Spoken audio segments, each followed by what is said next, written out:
Um, Good morning, everybody. Thanks for being here. My name is Sean Williams. Shean Williams. I'm one of the lawyers that represent the family of Jamarcus McFarland.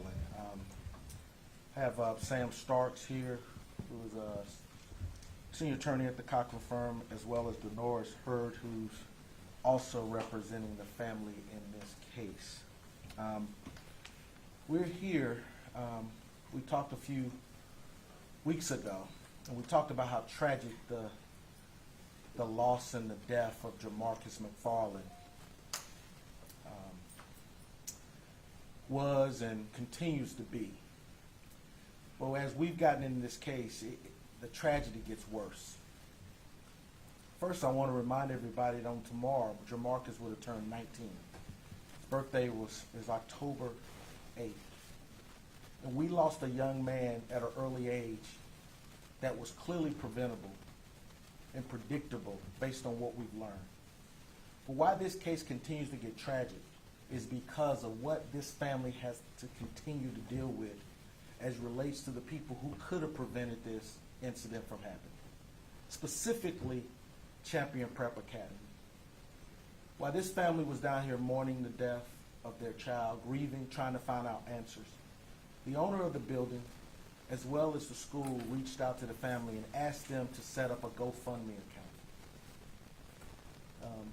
They did that, and the family, not knowing where to turn, agreed. And that's been over 6 weeks ago. To date, that GoFundMe was supposed to be set up for funeral expenses and expenses this family has had to incur as a result of the loss of their child. And as tragic as it is to lose a child, it's even more tragic to know we've been given the runaround as relates to those GoFundMe distribution of those funds. Since early September, we have communicated with Champion Prep Academy, their attorneys, over and over again, constantly asking those funds to be distributed. The funeral has occurred, bills have occurred, and yet we've gotten a runaround. Different excuses, different reasons. But the bottom line is, after 6 weeks, this family has not got the funds that the public gave. This is not money coming from Champion. This is money coming from the public. I know people personally who have donated to that GoFundMe account. And instead of giving that money to the people that it deserves to go to pay for this funeral expenses and other expenses this family has had, we have not gotten anywhere with that. The GoFundMe account should have been just set up in the family's name. It was set up for the benefit of Champion Prep Academy, not for the benefit of this family. And so we're left with no other choices. We're going to be taking legal action to get the money that the public has given to this family, to get to them to pay for these funeral expenses and other expenses this family has incurred. So on top of trusting their kid to this young man, what we've learned and seen tragically is that this school has given this family the runaround, not only in his death, but after his death. And what you've seen and what we've learned in this case is that the school, as well as the owners of this apartment and the management company of this apartment building, have shown themselves over and over again to continue to bring tragedy to this family's life. We've learned a lot. You guys have learned a lot since we last talked. In our own investigation, we've learned a lot. And I'm going to let Mr. Starks come up and tell you where we are at in the investigation surrounding the tragic death of Jamarcus. Thank you, Sean. Good morning. So, I think what we have all known from the very beginning, from the earliest reports regarding this incident, is that Jamarcus was trapped and crushed to death by an elevator that had not been properly inspected and maintained. And I think that's official at this point. There's a report from the Safety and Fire Inspector's office that I'm sure you all have seen. So from the earliest reporting regarding this incident, we knew that that building, that apartment building where these boys had no option but to stay there if they wanted to be in this academy. We knew that that building was operating that elevator without a permit and without the inspection that's required by Georgia law. We also know that that elevator did not suddenly fail because of how many people were on it at the time of this incident. Although that's been suggested, at least by the owner of the complex, as being the reason for that, we now know from our own investigation that the owners and the managers of that complex, they knew about problems with that elevator much before this incident. In fact, on the day of this incident, according to information we're receiving, only one of the two elevators was working. So we think it's disingenuous to suggest that the capacity or the amount of people on that elevator explains what happened to Jamarcus. What we now know from our investigation and from the fire inspector's report is that the safety equipment that was designed to be a part of that elevator system, the braking and the roping system, it was worn, it was contaminated. The component parts of that elevator, we know from the state's report, were not functioning as properly designed. And so that's part of what our investigation also focuses on. What I expect is that within the next 30 to 60 days, we will have our own independently retained elevator expert do an inspection of that elevator. It has still not been repaired or put back in service. And so we will do our own independent inspection, and what we expect is that within the next 30 to 60 days, we will file a wrongful death lawsuit against all of the individuals and entities that are responsible for Jamarcus's death. And as Sean sort of referenced, what we know now versus what we knew in the beginning, it's even more outrageous, because there is information that the extent to which that elevator was neglected and the state of disrepair, that it was well known by the owners and managers of that complex, and that they intentionally ignored making the necessary repairs to make that elevator functional. And so what we're hearing and what the information we're receiving shows us is that there was a deliberate and conscious disregard for the safety of the people in that apartment building by virtue of two elevators, essentially, that were not functioning properly within the months before this incident. Thank you.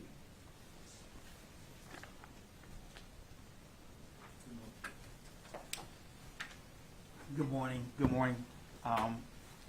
As I come before you regarding this tragic death of Mr. Jamarcus McFarland, I'm just going to preface this by saying, first of all, that the fact he's having a birthday tomorrow and his parents are unable to celebrate that opportunity with him is in itself tragic. But to add insult to injury regarding this tragic death of Mr. Jamarcus McFarland, there are reports that these apartment complexes were substandard. There were reports that Mr. Starks is already identified. There's also some news reports that have been done showing that the conditions of that apartment complex was substandard. We're talking about boiler issues. We're talking about elevator issues. We're talking about a myriad of situations where that fell below the standard that was necessary for these residents and also Mr. Jamarcus McFarland to occupy. As a result of that, we are requesting, we are demanding that a criminal investigation be had on behalf or open up on behalf of this situation with Jamarcus McFarland by the District Attorney's Office in the Fulton County District Attorney's Office, Ms. Fannie Willis. We feel that it's warranted. It is necessary. We feel that because of what a tragedy that happened to Mr. McFarland, in addition to the reckless and disregard that's been exhibited by the apartment complex and the intentional acts that have been exhibited by the apartment complex and its owners and its management, it is necessary to serve justice in this situation. And the only way to serve justice in this situation is to get a criminal investigation going and open in order to investigate this situation regarding the apartment complex and what has transpired. We're asking that to be done by the district attorney's office in Fulton County. I'm gonna close up by just saying, as you heard from Dolores, as you heard from Sam, there are so many issues that was known about this apartment complex that was just grossly and recklessly disregarded by people who were given the responsibility to look out for not only the residents of that building, but for these young men. And it gets back to how we started this thing. This family trusted Jamarcus to champion prep. They trusted him. Not only did they trust him, all these parents trusted this school with their kids. And this school put them in a place that was clearly unsafe and dangerous. Clearly. They knew about it or should have known about it if they're doing any diligent research. We have reports of the air not being working for months, hot water's not working, the elevator's not working, and they are operating their school in this building. It just shows that the school is just as a part of contributing to this as the owners and the apartment managers. And so we're going to hold everybody accountable because Jamarcus had no choice but to stay in this apartment as part of participating in this academy. There were no other options given to this family. So when you think about young men who've been given a dream and a hope and been sold this by a school that says, we're going to help you develop as a man and develop as a football player, and then you put them in this environment that you know or should know is unsafe and dangerous, that's sad.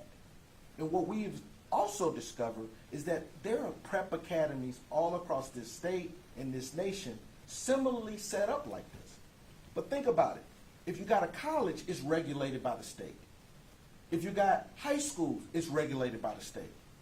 Nobody regulates this prep academy because it's not an official school. But they are still operating and selling an academic, athletic curriculum that should be held accountable by regulation. So we're going to be talking to state legislators. We've already have. We're going to be asking them to investigate Prep Academy and to see if some regulatory authority needs to be exercised over Champion Prep and other prep academies throughout this state. We're going to be making a campaign to do this nationally because if you may have heard, there's other schools like this that are not regulated, that are operating and selling these families dreams and hopes, and what they're getting instead, unfortunately, like the McFarland family, is nightmares. So we're asking all of that to be done. Not only the criminal investigation, but we're asking the state legislature to get involved because this cannot happen to any more young men in our state again, in this city. Here to take any questions from any of us. How much money had been raised in that account, that GoFundMe account? As far as we know, and the reason I say as far as we know, because we have not had any control or any involvement in that account. As I stated before, the family was approached immediately by the owner of the building in connection with the school. So they've been involved in this from the beginning together. And asked the family, said, we're going to take care of this. We assumed, and the family assumed they were being set up in their names, but it was set up in the school's benefit in their company's name. And so we don't know the total. What we've seen on the GoFundMe account is that it's been raised $20,000. If you may have remember, they then changed it and said they wanted a scholarship fund.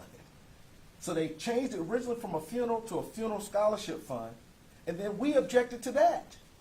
This is not to benefit the school.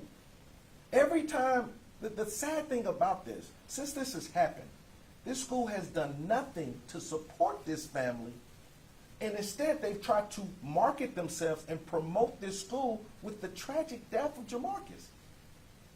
That's the unfortunate thing about it, and yet we still have no funds that was put out by the public. No, zero. Zero. Haven't gotten a dime from this GoFundMe account. So all the public who's out there who gave to this fund, and I know people who did, that money has not been given to any aspect, not one dime to this family. What has been their response? The lawyers have given us, since I've sent an email as far back as September 9th requesting it. We were first told we're bringing the check to the funeral. Didn't happen.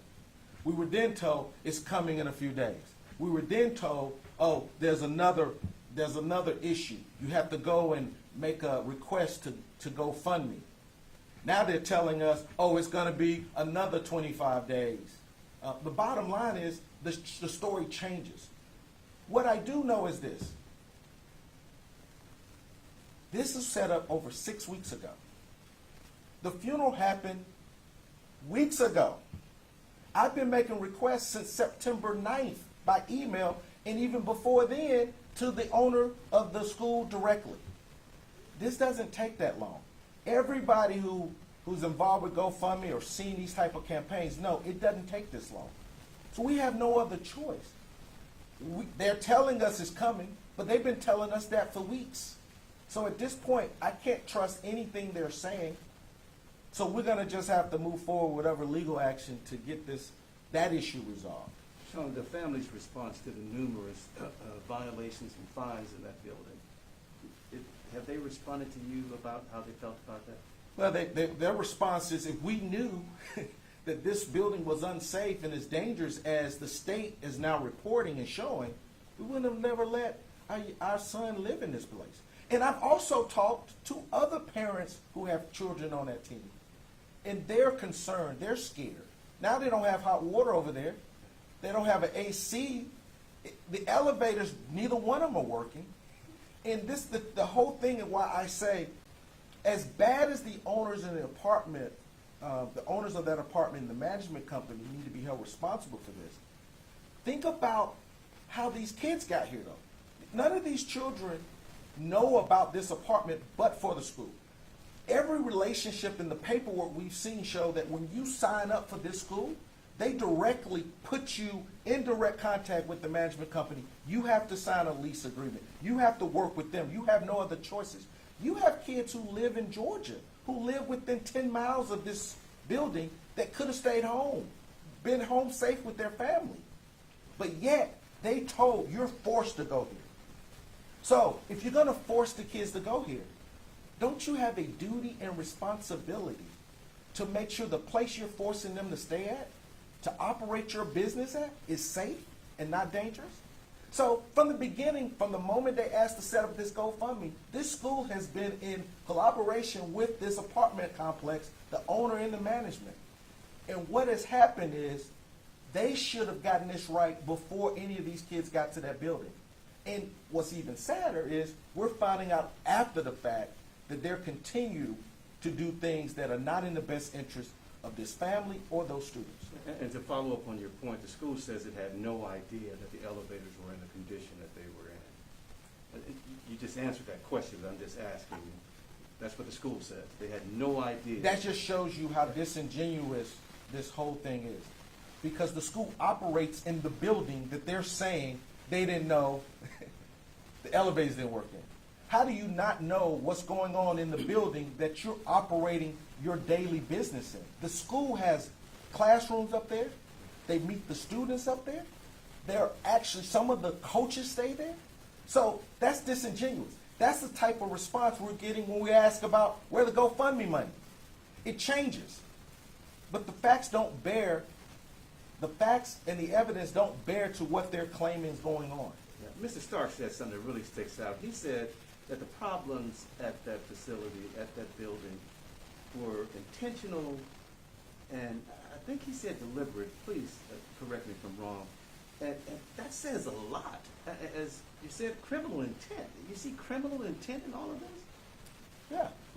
When you get into a car knowingly drinking alcohol above the limit, and you cause someone injury or harm and unfortunately someone's death, that's a criminal act.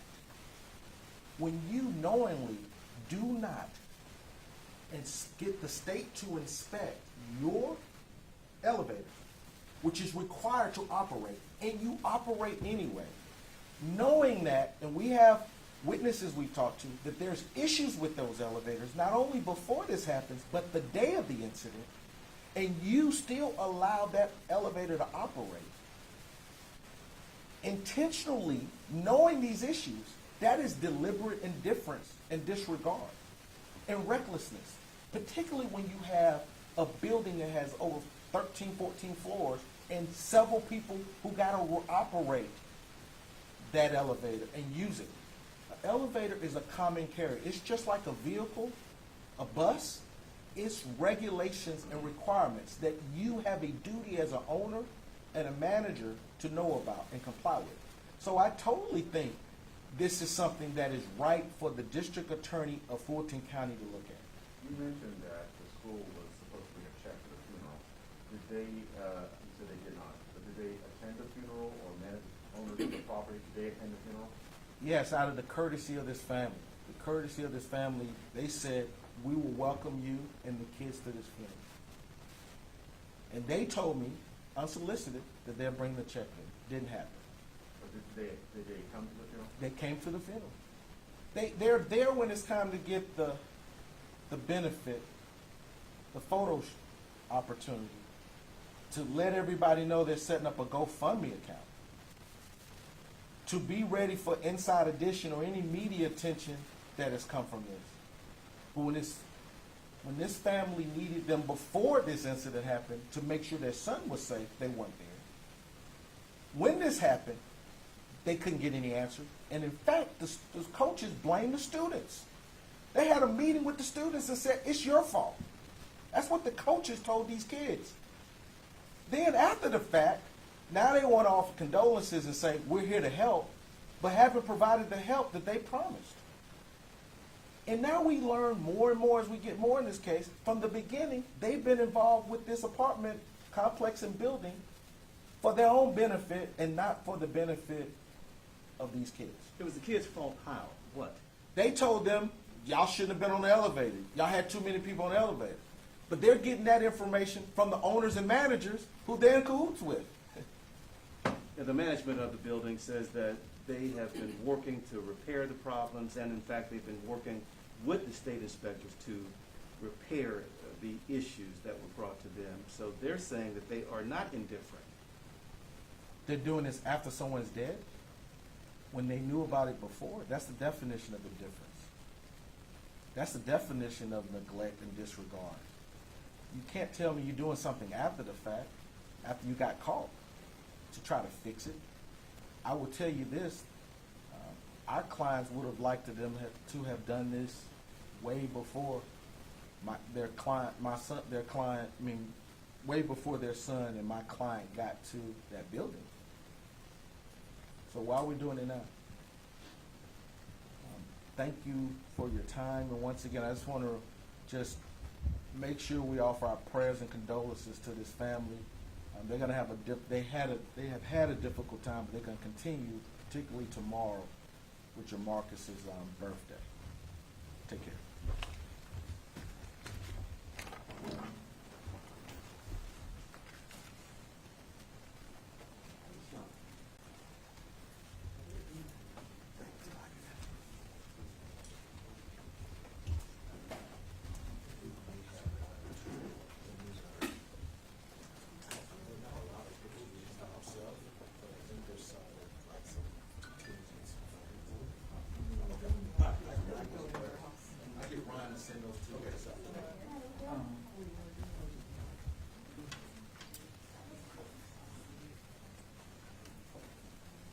I don't know.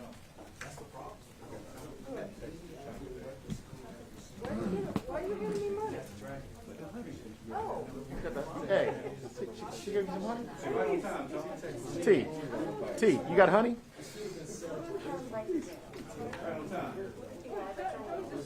Yeah. I